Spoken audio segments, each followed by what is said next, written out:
Hello, friends. Thank you for joining me for another bonus episode in the series in which I'm sharing our family's experiences in the last year of our daughter Hannah's life, which spanned from February 2008 through February 2009. My desire is to process through the events of those 12 months with a perspective that 16 years has brought, and to point listeners to hope in Jesus along the way. I'm grateful you've joined me. This is bonus episode number 123, A Word About Siblings, October 30th, 2008. One difficult aspect of Hannah's cancer journey was the impact it had on Bethany. You might remember that when Hannah was first diagnosed, she was in the middle of a prolonged battle against mono. Once she finally recovered from that, she jumped back into all of her school, social, and church activities. But no matter where she went, she was no longer Bethany. She was the girl whose sister has cancer. We lived in a very small community, and her dad was the high school principal, so our story got a lot of attention. As Brad and I became more and more involved in Hannah's care, Bethany was forced to the front lines. At 13 years of age, she became the face of our family in the community. She was continually asked how her sister was doing by well-meaning people who were legitimately concerned about our family. That question was hard enough for us as adults to answer, and oh so difficult for Bethany. Hannah was also the recipient of many gifts, cards, messages, etc. While Bethany never ever appeared to begrudge her sister this attention, I'm sure there were times she felt left out. Also, because I was Hannah's primary caregiver, I missed nearly all of Bethany's school activities and ball games during that year.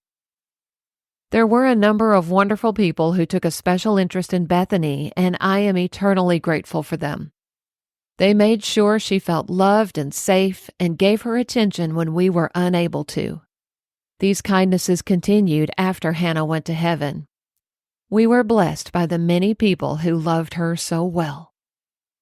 Because of our experience, people often ask me how they can help a family with a child who has been diagnosed with cancer. My response is to do whatever you can to assist with their other children. If you bring a gift to the sick child, bring something for the other child or children as well. Take that child or children out to eat, to a movie, to a ball game, anything to help them experience some sense of normalcy. Nothing helped me more during that year than knowing that Bethany was cared for and felt loved.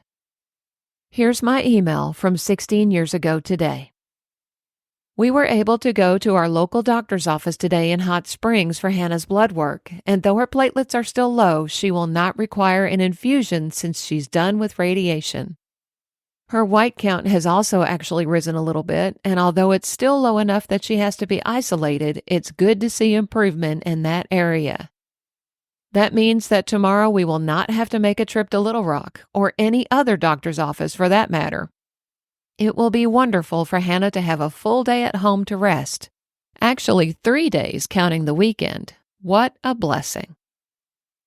Many of you have emailed asking about how Bethany, Hannah's 13-year-old sister, is coping with all that's going on. She's a very busy girl with basketball, cheerleading, band, and church activities, and we've done our best to keep things as normal for her as possible, while still including her in an occasional trip to Little Rock so she can see for herself what all is going on with Hannah. She worries about her big sister, but she is learning, like we all are, to trust God one day at a time. She has an opportunity this weekend, thanks to a precious friend, to go on a 3-day, 2-night hiking trip in the Ouachita Mountains, which will be a wonderful experience for her. Thank you to all of you for your concern and prayers for her, as well as for Hannah. Jesus said, "Do not worry about tomorrow, for tomorrow will worry about itself. Each day has enough trouble of its own." Matthew 6:34. God is good all the time. Jill and Brad.